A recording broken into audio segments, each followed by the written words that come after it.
एक ऐसा सिस्टम जिस पर देश का हर मेडिकल स्टूडेंट आंखें बंद करके भरोसा करता है, और फिर वही सिस्टम पूरी तरह से फेल हो जाए। आज की इस चर्चा में हम 2026 नीट एग्जाम लीक का विश्लेषण करने जा रहे हैं। ये सिर्फ एक पेपर लीक होने का किस्सा नहीं है, ये एक ऐसी हार्ट ब्रेकिंग कहानी है जहां पैसे और पावर ने एक पूरे सिस्टम को हाईजैक कर लिया। चलिए इस पूरे केस को स्टेप बाय स्टेप समझते हैं। 22 लाख सुनने में शायद ये बस एक बड़ा नंबर लगता है ना? लेकिन जरा सोचिए, ये 22 लाख स्टूडेंट्स थे, 22 लाख सपने और भविष्य जो इस एक एग्जाम के नतीजे पर टिके हुए थे। ये वो एग्जाम है जो हमारे देश के आने वाले डॉक्टर्स तय करता है। जब इतने बड़े एग्जाम की नींव ही खोखली निकल जाए तो सोचिए क्या गुजरेगी उन पर। इस फ्रॉड की सबसे बड़ी चोट वहां लगी है जहां सबसे ज्यादा दर्द होता है, उन परिवारों पर जिन्होंने अपनी पूरी जिंदगी की जमा पूंजी, अपनी hard earn savings coaching centres पर लुटा दी। बच्चों ने अपनी नींद कुर्बान कर दी, उनकी कोई सोशल लाइफ नहीं बची थी, और आखिर भी क्या हुआ? चंद पैसों के दम पर पूरे सिस्टम को बाईपास कर दिया गया। एक ईमानदार परिवार की इससे बड़ी बेबसी और क्या होगी? ये कॉन्ट्रास्ट सच में दिमाग खराब करने वाला है। एक तरफ है सालों की ईमानदार मेहनत, दिमागी थकावट और खाली होते बैंक अकाउंट्स, और दूसरी तरफ स्कैमर्स का एक छोटा सा शॉर्टकट। सिर्फ 30 लाख रुपए दीजिए, एग्जाम से एक महीने पहले पेपर लीजिए और 135 एग्जैक्ट क्वेश्चंस का जुगाड़ कीजिए। जहां देश के आम बच्चे दिन रात एक कर रहे थे, वहां एक अमीर नेटवर्क बहुत ही आसानी से अपनी सक्सेस खरीद रहा था।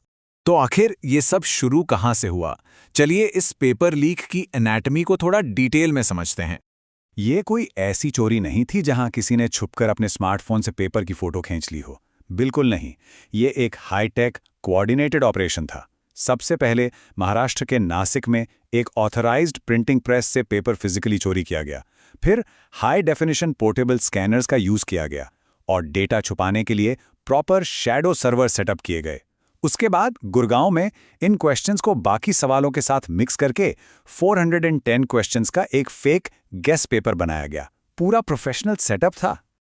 और इसकी एक्यूरेसी तो देखिए, नीट के टोटल 180 क्वेश्चंस में से 135 क्वेश्चंस एग्जैक्टली मैच हो गए। बायोलॉजी के 90 में से 90 और केमिस्ट्री के 45 के 45 क्वेश्चंस बिल्कुल सेम।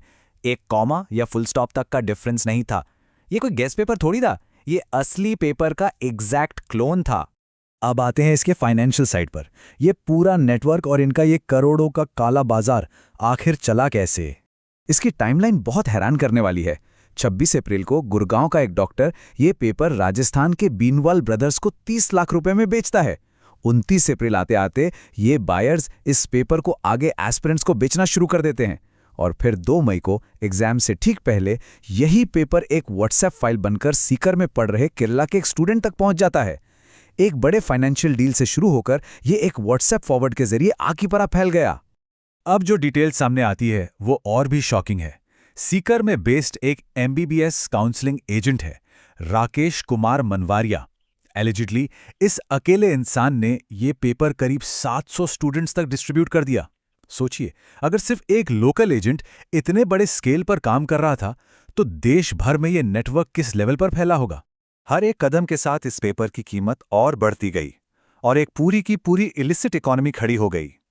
नासिक में शुभम ने इसके 5 लाख रुपए दिए, गुड़गांव में एक डॉक्टर को 15 लाख मिले, राजस्थान के बीवाल ब्रदर्स ने 30 लाख चुकाए और सीकर में राकेश कुमार ने भी 5 लाख दिए। ये नंबर साफ दिखाते हैं कि कैसे डिस्परेट स्टूडेंट्स की मजबूरी का फायदा उठाकर उसको कैश में कन्वर्ट किया गया। लेकिन इन सब के बीच सबसे ज्यादा फ्रस्ट्रेटिंग बात क्या थी पता है? सिस्टमिक डिनायल, अथॉरिटीज का सच से मुंह मोड़ना। जब सीकर में एक डेस्परेट पिता ने 135 क्वेश्चंस मैच होने के बाद सबसे पहले पुलिस में कंप्लेंट की तो उसे बस एक अफवाह बोलकर डिसमिस कर दिया गया।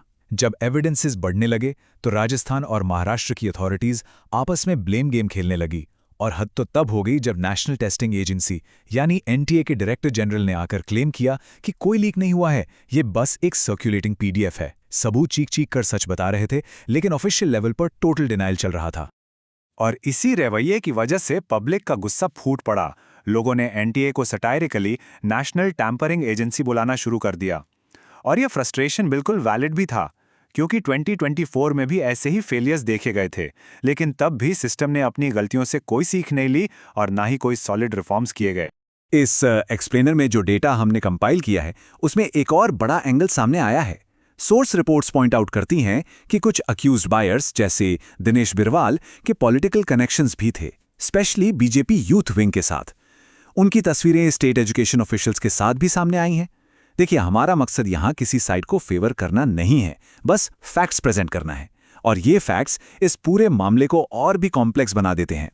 और कुछ सस्पिशियस डिटेल्स तो बिल्कुल भी हजम नहीं होती। आरोपियों को एग्जाम से पूरा 1 महीना पहले ही लीक के बारे में पता था, और उससे भी बड़ा कोइंसिडेंस, इन्हीं अक्यूज्ड के परिवार के 4 मेंबर्स ने पिछले साल ही नीट क्लियर किया था। इतने हैवी एविडेंसेस होने के बाद भी शुरुआत में ना तो कोई बड़ी गिरफ्तारी हुई और ना ही कोई मेजर स्ट्रक्चरल रिफॉर्म दिखा। सिस्टम बिल्कुल स्लो था। अब आते हैं इस चर्चा के सबसे दर्दनाक हिस्से पर, इस सब का इम्पैक्ट, द डेविस्टेटिंग आफ्टरमैथ। असली ट्रेजेडी उस स्टूडेंट के बारे में सोचकर समझ आती है जिसने एग्जाम होने के बाद आराम की सांस ली, यहां तक कि अपने स्टडी नोट्स तक बेच दिए, ये सोचकर कि चलो अब आज़ादी मिली। और फिर अचानक ये न्यूज़ आती है कि 12 मई को एग्जाम कैंसिल हो गया है और अब रीटेस्ट देना पड़ेगा। उनकी मेंटल हेल्थ किस तरह से क्रश हुई होगी, इसका हम और आप शायद अंदाजा भी नहीं लगा सकते। लाखों ईमानदार परिवारों के लिए एग्जाम कैंसिल होने का मतलब सिर्फ थोड़ी सी और पढ़ाई करना नहीं था। इसका मतलब था और ज्यादा फाइनेंशियल टेंशन, भयंकर मेंटल एग्जॉशन और उस सिस्टम से पूरी तरह से विश्वास उठ जाना जिसके लिए उन्होंने अपना सब कुछ दांव पर लगा दिया था। वो बेबसी लफ्जों में बयान नहीं की जा सकती। तो इस हालात में स्टूडेंट्स अपने आप को कैसे बचा सकते हैं? आइए देखते हैं बियॉन्ड द एग्जाम क्या ऑप्शंस हैं। यहाँ जो पॉइंट सामने आता है वो ये है कि एक प्लान बी का होना आज के टाइम में कितना ज़रूरी है। अपनी सारी उम्मीद, अपना पूरा फ्यूचर और अपना मेंटल वेलबींग किसी एक ऐसी सिंगल एग्जाम के भरोसे मत छोड़िए जो इतनी ईजिली करप्ट हो सकती है। सिस्टम फेल हो सकता है, इसलिए ऑप्शंस खुले रखने ज़रूरी हैं। आज के टाइम में मेडिकल या इंजीनियरिंग के अलावा भी ढेरों बेहतरीन करियर पाथ्स हैं। Data science, UI/UX design, sustainability और क्लाइमेट रिसर्च, कंटेंट क्रिएशन या फिर स्पोर्ट्स एनालिटिक्स, ये सभी फील्ड्स तेजी से ग्रो कर रही हैं, और वहाँ सक्सेस पाने के लिए आपको किसी एक वीक और करप्टेड एग्जाम सिस्टम पर डिपेंड नहीं करना पड़ता। एक्सेलेंस पर फोकस कीजिए। इस विश्लेषण के आखिरी में मैं एक बहुत ही ज़रूरी सवाल छोड़कर जा रहा हूं। जब एक सिस्टम बार बार अपने सबसे हार्ड वर्किंग और डेडिकेटेड स्टूडेंट्स को प्रोटेक्ट करने में ऐसे फेल होता है, तो उसकी इतनी भारी इमोशनल और फाइनेंशियल कीमत आखिर चुकाता कौन है? इस बारे में ज़रूर सोचिएगा।